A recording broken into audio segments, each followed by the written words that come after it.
أعوذ بالله من الشيطان الرجيم بسم الله الرحمن الرحيم الحمد لله رب العالمين والصلاة والسلام على سيد المرسلين أما بعد فأعوذ بالله من الشيطان الرجيم بسم الله الرحمن الرحيم الصلاة والسلام عليك يا رسول الله وعلى آلك وصحابك يا حبيب الله الصلاة والسلام عليك يا نبي الله وعلى آلك وأصحابك يا نور الله صلى الله تعالى عليه وآله وسلم قل جاء الحق وزهق الباطل إن الباطل كان زهوقا صدق اللہ العظیم۔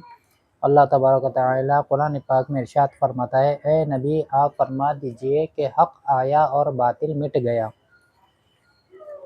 اور باطل بنا ہی اسی لیے ہے کہ اس کو مٹنا ہے۔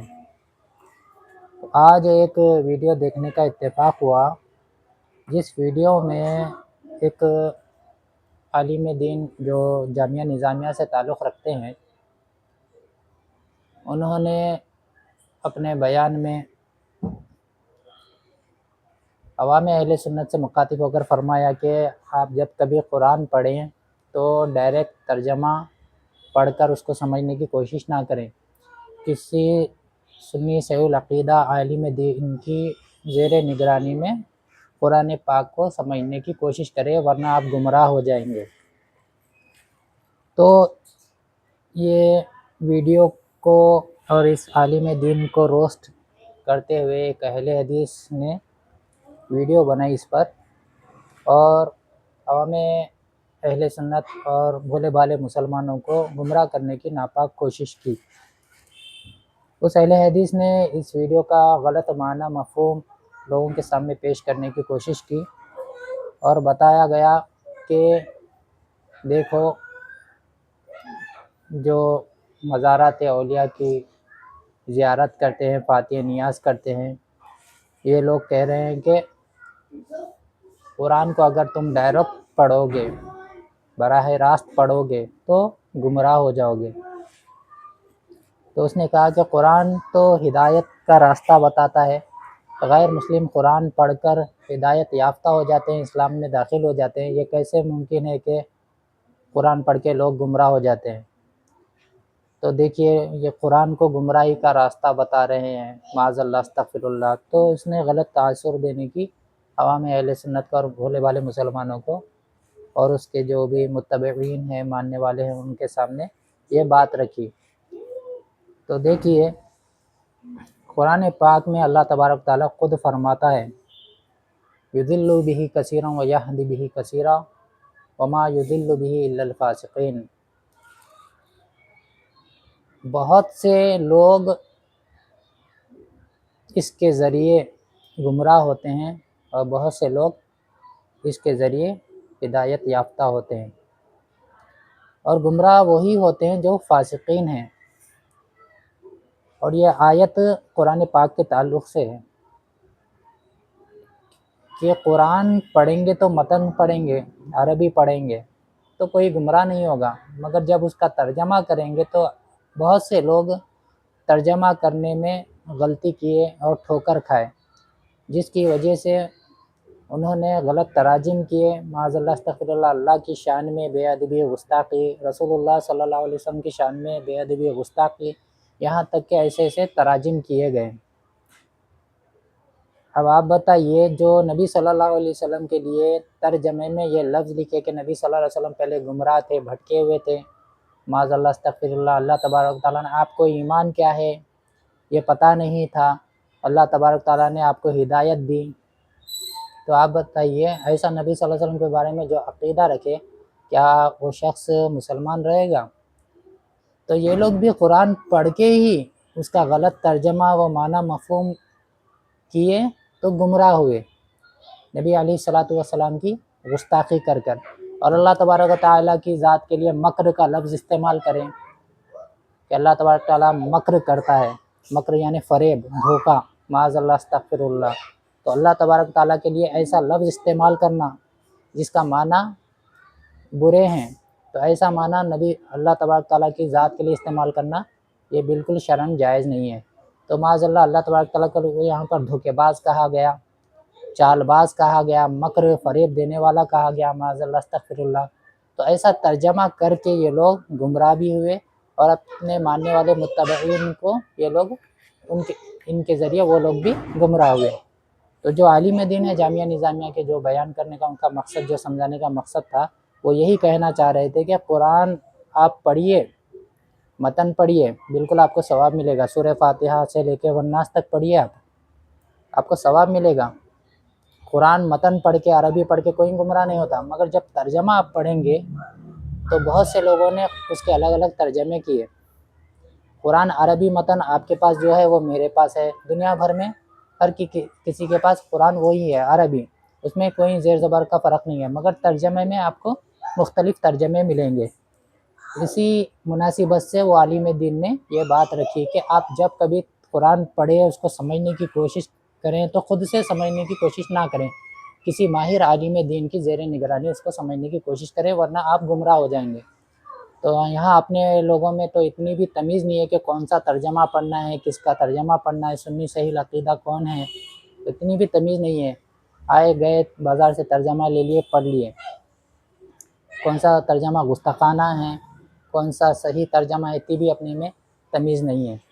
تو دیکھیے، یہ قرآن خود فرماتا ہے کہ قرآن پڑھ کر بہت سے لوگ گمراہ بھی ہوتے ہیں اور بہت سے لوگ ہدایت پاتے ہیں۔ جن کے دل میں کجی ہوتی ہے، جن کے دل میں اللہ اس کے رسول کا ادب نہیں ہوتا، اور جو قرآن پاک میں ان کے اندر یہ لیاقت نہیں ہوتی، یہ صلاحیت نہیں ہوتی، ان کے پاس وہ علوم، وہ فنون نہیں ہوتے جس کی وجہ سے وہ لوگ قرآن کا ترجمہ کر پائے، تو جس وجہ سے وہ لوگ قرآن کا ترجمہ کرنے میں ناکام ہو جاتے ہیں، صحیح ترجمہ کرنے میں ناکام ہو جاتے ہیں، تو یوں وہ لوگ خود بھی گمراہ ہوتے ہیں، ٹھوکر کھاتے ہیں، اور ان کے ماننے والے بھی ان کے ذریعے گمراہ ہوتے ہیں۔ اعلیٰ حضرت رحمۃ اللہ تعالیٰ علیہ کا جو ترجمہ ہے کنز الایمان کے نام سے، تو یہ سب سے بیسٹ ترجمہ ہے۔ اہل سنت والجماعت کے اور بھی تراجم ہیں، وہ سب اپنی جگہ درست ہے، مگر اعلیٰ حضرت رحمۃ اللہ تعالیٰ علیہ کا جو ترجمہ ہے وہ کئی تفاسیر کا مجموعہ ہے، کئی تفاسیر کو نظر میں رکھ کر وہ ترجمہ کیا گیا ہے۔ اور یہاں پر ایک دلیل بھی اہل حدیث نے یہ دی کہ لقد یسرنا القرآن للذکر فہل من مدکر، قرآن پاک کی آیت پڑھ کے، یہ سورہ بقرہ کی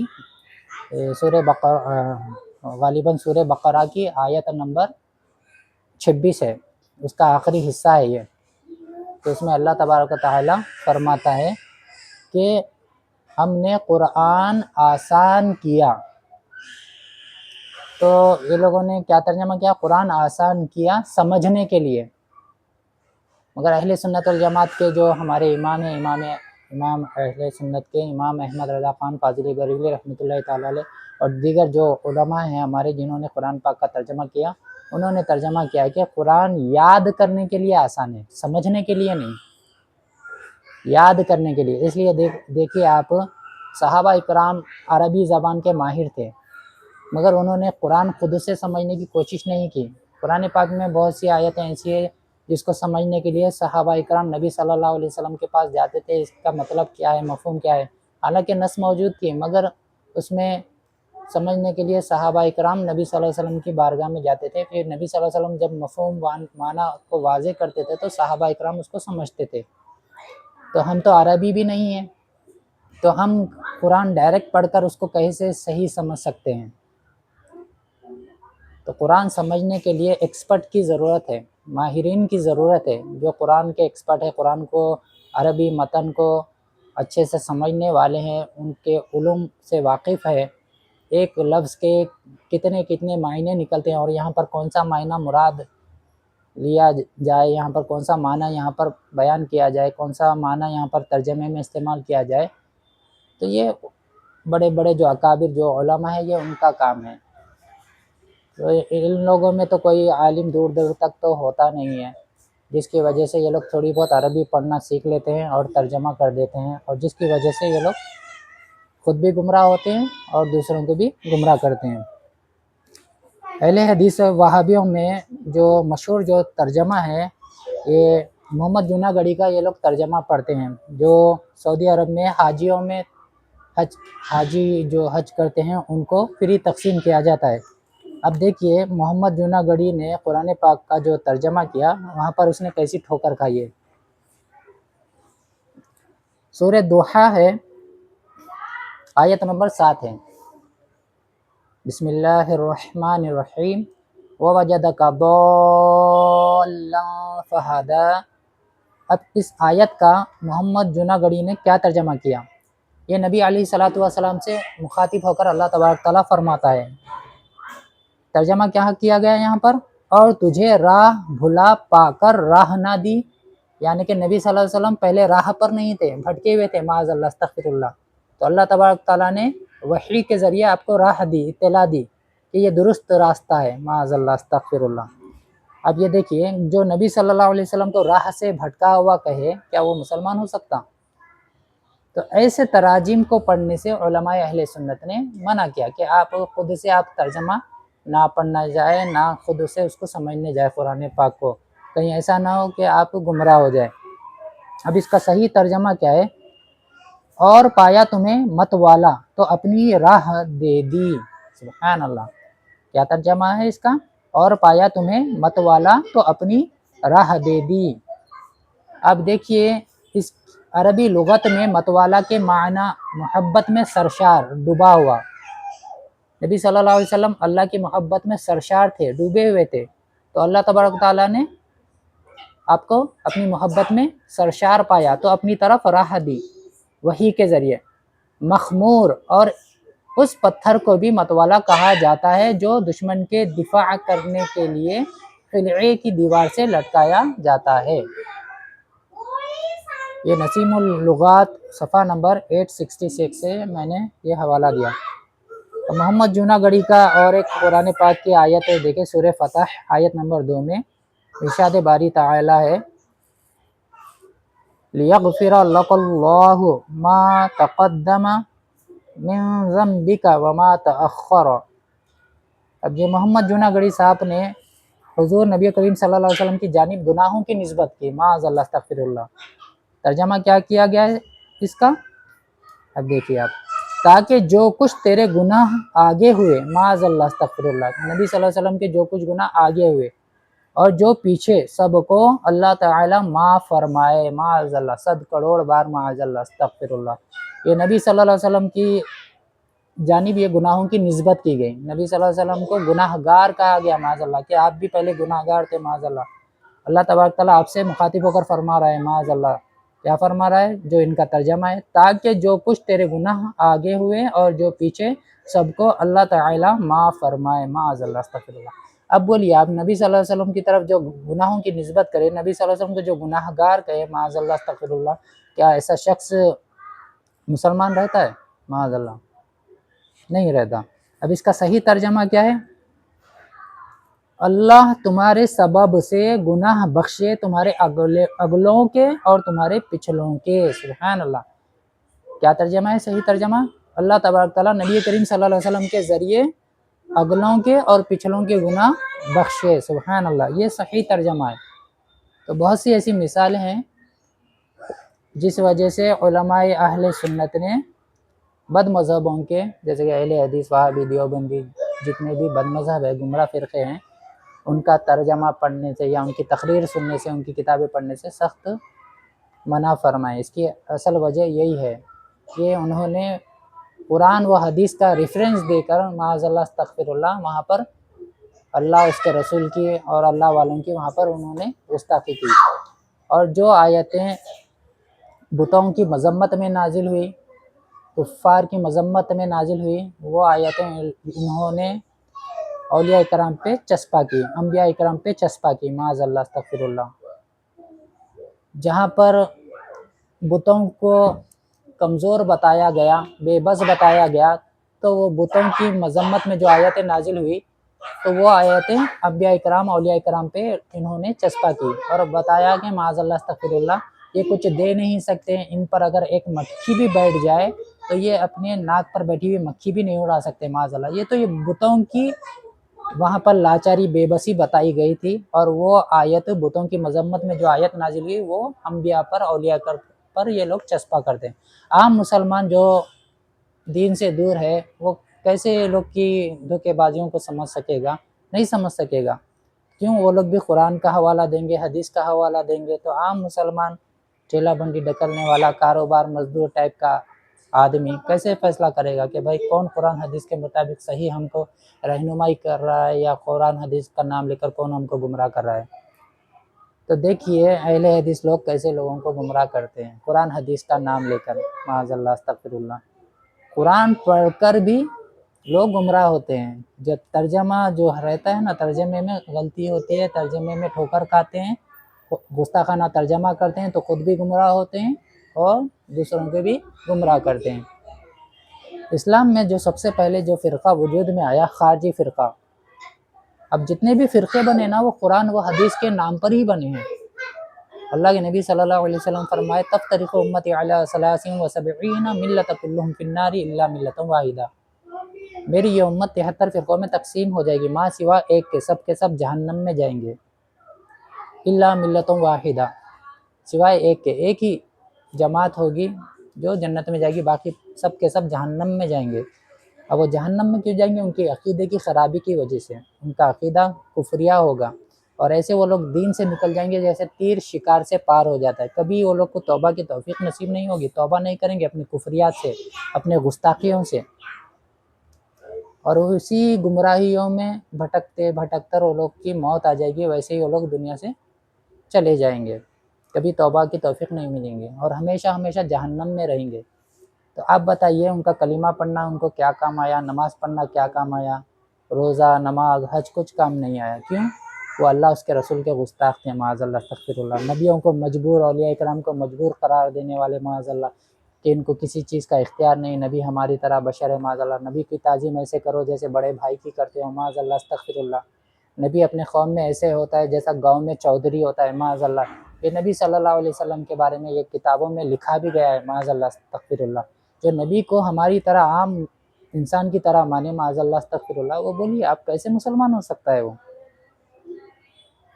یہاں تک کہ کتابوں میں، عقائد کی کتابوں میں یہاں تک لکھا ہوا ہے، فتاوی عالمگیری، بڑی بڑی کتابوں میں، اگر کسی نے یہ کہا کہ نبی صلی اللہ علیہ وسلم جو لباس پہنتے تھے، مبارک لباس آپ کا جو ہوتا تھا، اگر نبی صلی اللہ علیہ وسلم کے لباس کے بارے میں کسی نے یہ کہا کہ نبی صلی اللہ علیہ وسلم کا لباس جو ہے وہ میلا کچیلا ہوا کرتا تھا، معاذ اللہ استغفر اللہ، تو ایسا جملہ کہنے والا بھی کافر ہو جاتا ہے، معاذ اللہ استغفر اللہ۔ ایسا جملہ کہنے سے بھی بندہ کافر ہو جاتا ہے۔ تو نبی علیہ الصلوۃ والسلام کی جو بارگاہ ہے وہ بہت عظیم بارگاہ ہے، وہاں پر اگر ذرہ برابر بھی اگر آپ کوئی ایسا ہلکا جملہ بول دیں گے تو ایمان کے آپ کے لالے پڑ جائیں گے۔ تو یہ بہت سے اس کے دلائل ہے، تو میں نے ویڈیو بنانی اس پر ضروری سمجھی کہ یہ لوگ گمراہ کر رہے ہیں لوگوں کو، مسلمانوں کو، بھولے والے مسلمانوں کو۔ تو دیکھیے ہر چیز کے دلائل اللہ کے فضل و کرم سے اہل سنت والجماعت کے پاس ہے۔ یہ خبیث کبھی بھی آمنے سامنے آ کر ڈیبیٹ نہیں کرتے، مناظرہ نہیں کرتے، کبھی پیٹھ پیچھے اپنے ماننے والوں کے سامنے ہی ایک چھوٹے سے کمرے میں وہاں پر ہی یہ لوگ بولتے رہتے ہیں۔ ان کے پاس اتنی جرت نہیں، ان کی ماؤں میں کسی نے ایسا بیٹا نہیں جنا کہ اہل سنت والجماعت کے سامنے آ کر یہ لوگ گفتگو کر کر اپنے عقیدے کو قرآن و حدیث کے مطابق صحیح ثابت کر سکے۔ ہمارا وہی عقیدہ ہے جو 1500 سال سے تواتر سے چلتے ہوئے آج تک امت میں آ رہا ہے، ہمارا وہی عقیدہ ہے، صحابہ سے، تابعین سے، تبع تابعین سے، ائمہ مجتہدین سے، اولیاء کاملین سے، محدثین سے، مفسرین سے، جو عقیدہ ہم کو تواتر سے جو ملا ہے وہی عقیدے کے ہم ماننے والے ہیں۔ ہمارا کوئی عقیدہ قرآن و سنت کے خلاف نہیں ہے۔ تو یہ چند باتیں تھیں، اور بہت سی ایسی آیتیں ہیں جن کا ان لوگوں نے معاذ اللہ استغفر اللہ غلط ترجمہ کیا، تو ویڈیو بہت لمبی ہو جائے گی، اسی مناسبت سے میں نے یہ 2 آیتیں پڑھ کر آپ کے سامنے رکھی کہ علماء اہل سنت نے کیوں منع کیا کہ آپ اگر ڈائریکٹ ترجمہ پڑھیں گے تو ہو سکتا ہے کہ معاذ اللہ استغفر اللہ آپ اگر کوئی ترجمہ پڑھیں گے، غلط ترجمہ پڑھیں گے، اور وہ ترجمہ آپ کے دل میں بیٹھ گیا تو پہلے تو آپ لا علم تھے، مگر اب یہ ترجمہ اگر گستاخانہ ترجمہ پڑھ کر آپ اس کے مطابق اپنا عقیدہ بنا لیں گے تو آپ معاذ اللہ استغفر اللہ آپ کا ایمان ہی برباد ہو جائیں گا۔ پہلے تو آپ جاہل تھے، اب تو آپ معاذ اللہ اسلام میں ہی نہیں رہیں گے۔ تو اسی وجہ سے علماء اہل سنت نے بد مذہبوں کا ترجمہ پڑھنے سے اور خود اپنی اٹکل سے ترجمہ سمجھنے کے لیے منع کیے ہیں۔ تو آپ جب کبھی قرآن پاک کا ترجمہ پڑھیں، سنی صحیح العقیدہ عالم کا ترجمہ پڑھیں اور تفسیر کے ساتھ پڑھیں۔ تو قرآن پاک میں کیا ہے، آیتیں ایسی بھی ہوتی ہیں ناسخ منسوخ بھی ہوتی ہیں، پہلے جو حکم تھا وہ بعد میں منسوخ ہو گیا، تو وہ آیتیں بھی قرآن پاک میں ایسی آیتیں ہیں جو تفسیر پڑھنے کے بعد آپ کو سمجھ میں آئیں گے یہ پہلے کا عمل تھا بعد میں منسوخ ہو گیا۔ تو قرآن پاک میں آپ کو بہت سی بھی ایسی آیتیں ملیں گی۔ انشاءاللہ تبارک تعالیٰ کبھی موقع ملیں گا تو میں آپ کو قرآن پاک کی ایسی آیتیں آپ کو سامنے رکھوں گا جو صحابہ اکرام پڑھنے کے بعد بھی، عربی ہونے کے باوجود بھی اس کو سمجھ نہیں پائے۔ جب نبی صلی اللہ علیہ وسلم کے پاس وہ حضور میں حاضر ہوئے تو نبی صلی اللہ علیہ وسلم نے ان کو اس کا معنی مفہوم بتایا، تو وہ صحابی ہو کر قرآن کو، عربی کے ماہر ہو کر قرآن کو سمجھنے میں نبی صلی اللہ علیہ وسلم کے محتاج تھے، تو یہ وہابی ہو کر کیسے سمجھ سکتا ہے قرآن پاک کو؟ وہ صحابی ہو کر جب سمجھ نہیں پائے، رسول اللہ صلی اللہ علیہ وسلم کے محتاج تھے قرآن کو سمجھنے کے لیے، تو یہ وہابی ہو کر یہ کیسے سمجھ سکتا ہے؟ تو عقل مند کو اشارہ کافی ہے۔ میں جو بات کہنا چاہ رہا ہوں کہ بھائی وہابیوں کا ترجمے سے آپ دور رہے، جب کبھی ترجمہ پڑھے سنی صحیح العقیدہ عالم کا ترجمہ پڑھے، مع تفسیر کے پڑھے، تفسیر کے ساتھ پڑھے، کم از کم قرآن پاک کی 3 آیتیں تفسیر کے ساتھ پڑھیں، انشاءاللہ تبارک تعالیٰ آپ کو قرآن سمجھنے میں بہت مدد ملیں گی۔ تو یہ میری اتنی بات تھی جو آپ تک میں پہنچانا چاہ رہا تھا۔ ایک اہل حدیث تھا جو آج سے 15-20 دن پہلے میرے سے اس کی بحث ہوئی، تو اس نے رستے میں ہی میرے سے بحث کرنی شروع کر دی تھی۔ میں بولا بھائی یہ جو دین کی جو بات ہے اس کے آداب نہیں ہے کہ ہم جہاں کرے وہاں ٹھہر کر بحث کرنا شروع کر دیں۔ اگر آپ کو اتنا ہی ہے، اگر بات کرنے کا شوق ہے تو میرا نمبر لے لیجئے۔ پھر میرا نمبر لے کر وہ میں جیسے ہی گھر پر پہنچا تو وہ میسج کر وہ دلائل کے انبار لگانے شروع کر دیا، قرآن کی آیتیں، حدیثیں، یہ بدعت، وہ شعر کا۔ آپ اہل سنت والجماعت میں آپ لوگ مزارات پہ جاتے، وہ طواف کرتے، فاتحہ نیاز کرتے، عرس مناتے، چہلم کرتے، تیجا کرتے، توسل کرتے، آپ غیر خدا کو مدد کے لیے پکارتے، یا علی مدد بولتے۔ میں بولا ٹھیک ہے، یہ تمام چیزیں میں تو قرآن حدیث سے دلائل پہلے بعد میں دوں گا، پہلے میں تمہیں اپنا آئینہ دکھاتا ہوں، اپنے گھر کی کتابیں بول کے۔ اس کے گھر کی کتابیں جن اہل حدیث کی جو جماعت کی جو بنیاد جن پر ٹکی ہوئی ہے، بڑے بڑے ان کے جو اکابر ہیں، ان کی کتابوں کا حوالہ دے کر میں وہ چیزوں کو پہلے ثابت کیا۔ توسل کو، کہ غیر خدا کو مدد کے لیے پکارنا۔ نواب صدیق حسن بھوپالی، ہاں یہ اہل حدیث کا بہت بڑا عالم ہے، نواب صدیق حسن بھوپالی۔ ابن تیمیہ، جس کو دیوبندی بھی مانتے، اہل حدیث وہابی بھی مانتے، تو اس نے بھی توسل کا اقرار کیا۔ نبی صلی اللہ علیہ وسلم کے لیے توسل اس نے جائز کہا، نبی صلی اللہ علیہ وسلم کو غائبانہ مدد کے لیے وہ پکار رہا۔ تو میں بولا پہلے اپنے مولوی پہ شرک کا فتویٰ لگا، اگر حلالی ہے تو پہلے اپنے مولوی کے اوپر شرک کا فتویٰ لگا۔ تو بمشکل اس نے 2 دن تک میرے سے بحث کیا، اس کے بعد اس سے جواب بن نہیں پڑا تو بلاک مار کے بھاگ گیا۔ سنیں آپ، تو یہ لوگوں کی اتنی اوقات ہے، جتنا یہ لوگ کو رٹا دیتے اتنی یہ لوگ بحث کر سکتے، اتنی ہی بات کر سکتے۔ ان کے پاس یہ علم میں ردی برقع بھی نہیں ہوتا ہے لوگ کے پاس، اور کبھی بھی علمی شخصیت سے یہ لوگ بات نہیں کر سکتے۔ دلائل کی دنیا میں اہل سنت والجماعت کے کسی عالم سے یہ لوگ مناظرہ کر ہی نہیں سکتے۔ سنیں، جو خوارج تھے، جو سب سے پہلے جو فرقہ بنا اسلام میں، وہ لوگ قرآن کا حوالہ ہی دے کر حضرت علی رضی اللہ تعالیٰ عنہ کو معاذ اللہ مشرک کہے تھے، حالانکہ وہ لوگ شیعہ ہونے کا دعویٰ کرتے تھے، اہل بیت سے محبت کا دعویٰ کرتے تھے، مگر حضرت امیر معاویہ اور حضرت علی رضی اللہ تعالیٰ عنہ کے بیچ میں جو اختلاف ہوا، پھر آپ نے یہ طے کیا کہ ہماری طرف سے ایک حکم بنایا جائے، ان کی طرف سے ایک حکم بنایا جائے، اور دونوں مل کر کوئی ایک مناسب فیصلہ کریں کہ یہ جنگوں کو روک دیا جائے، بہت خون ریزی ہو رہی ہے، مسلمانوں کا نقصان ہو رہا ہے۔ اگر کوئی ایسا مناسب فیصلہ کیا جائے کہ یہ جنگیں رک جائے تو ہم ہماری طرف سے ایک حکم بناتے ہیں، آپ کی طرف سے ایک حکم بنایا جائے اور کوئی مناسب فیصلہ کیا جائے۔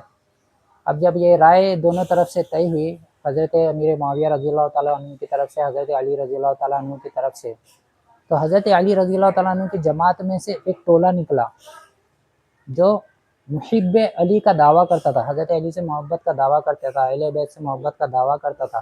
وہ ٹولہ نکل کر کیا کہا؟ اے علی تم مشرک ہو گئے، معاذ اللہ، استغفر اللہ۔ کیوں؟ ان لوگوں نے کیا چیز کی دلیل دی؟ قرآن کی دلیل دی۔ قرآن سے ان لوگوں نے حضرت علی کو معاذ اللہ مشرک کہے وہ لوگ۔ حضرت علی نے پوچھا کہ وہ کیسے؟ تو ان لوگوں نے کہا کہ قرآن میں اللہ فرماتا ہے ان الحکم الا للہ، بے شک حکم اللہ کا ہے، اللہ کے علاوہ کسی کا حکم نہیں ہے، حاکم اللہ ہے۔ تو اللہ تبارک تعالیٰ نے فرمایا قرآن اپنی جگہ صحیح ہے، مگر تم نے اس سے جو مطلب لیا وہ باطل ہے، وہ مطلب تم نے غلط لیا۔ اللہ کا کلام بالکل حق ہے، مگر اس سے تم نے جو مطلب نکالا وہ باطل ہے، وہ غلط ہے، تم نے غلط مطلب نکالا اس کا، کہ اللہ کے علاوہ کوئی حاکم نہیں ہے۔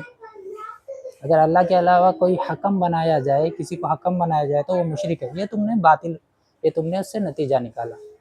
وہ جدا ہو کر نہروان کی طرف وہ ٹولہ چلے گیا، وہاں پر جا کر اتنی عبادتیں کرتے تھے، ماتھے پہ سجدے کے نشان، سفید لباس میں ملبوس، رات بھر عبادتیں کرنا، سجدے کرنا، قرآن کی قرأت کرنا۔ ابن عباس رضی اللہ تعالیٰ عنہ نے فرمایا اے علی میں جا کر ان سے بات کرتا ہوں کہ تم سے کیا ان کی وہ ہے اختلاف رائے ہے، میں جا کر ان سے بات کرتا ہوں۔ پھر جا کر ابن عباس رضی اللہ تعالیٰ عنہ نے ان سے پوچھا کہ حضرت علی سے تمہارا کیا اختلاف ہے؟ تو انہوں نے کہا کہ انہوں نے شرک کیا، قرآن کے خلاف گیا، اللہ تبارک تعالیٰ کے حکم کے خلاف گئے۔ تو حضرت ابن عباس رضی اللہ تعالیٰ عنہ نے فرمایا قرآن میں تم نے دوسری جگہ نہیں پڑھا کہ اللہ تبارک تعالیٰ فرماتا ہے جب شوہر اور بیوی میں اختلاف ہو جائے تو مرد کی طرف سے ایک حکم بلایا جائے اور عورت کی طرف سے ایک حکم بلایا جائے اور دونوں مل کر دونوں میں صلح کی کوشش کرے۔ تو یہاں پر بھی حکم کا لفظ ہے، تو اللہ خود فرما رہا ہے کہ دونوں کی طرف سے ایک حکم بلایا جائے، فیصلہ کرنے والا، اور دونوں مل کر صلح کی کوشش کرے۔ تو اللہ تبارک تعالیٰ یہاں تو حکم بنانے کا یہاں پر حکم دے رہا ہے، تو یہاں پر شرک کیوں نہیں ہوا؟ تو جو اسلام سے جو پھر گئے تھے 2000 خارجی، یہ آپ کا یہ دلیل سن کر پھر توبہ و تائب ہو کر پھر اسلام میں نئے سرے سے کلمہ پڑھ کر تائب ہوئے اور اسلام میں پھر سے آئے، اور باقیہ جو تھے وہ اپنی ضد پر اڑے ہوئے رہے۔ حضرت علی رضی اللہ تعالیٰ عنہ کو مشرک وہ لوگوں نے ویسے ہی کہا، تو حضرت علی رضی اللہ تعالیٰ عنہ نے پھر ان کو قتل کروا دیا۔ تو قرآن پاک پڑھ کر لوگ گمراہ بھی ہوتے ہیں، اس کا غلط ترجمہ کر کر غلط اس کا معنی مفہوم لے کر خود بھی گمراہ ہوتے ہیں اور لوگوں کو بھی گمراہ کرتے ہیں۔ جو جامعہ نظامیہ کے جو عالم دین تھے ان کا جو بتانے کا جو سمجھانے کا جو مقصد تھا وہ یہی تھا، جس کو غلط طریقے سے اس کو پیش کیا گیا۔ اللہ تبارک تعالیٰ سے دعا ہے کہ اللہ تبارک تعالیٰ ہمارا بولنا اور آپ کا سننا اپنی بارگاہ میں قبول فرمائے۔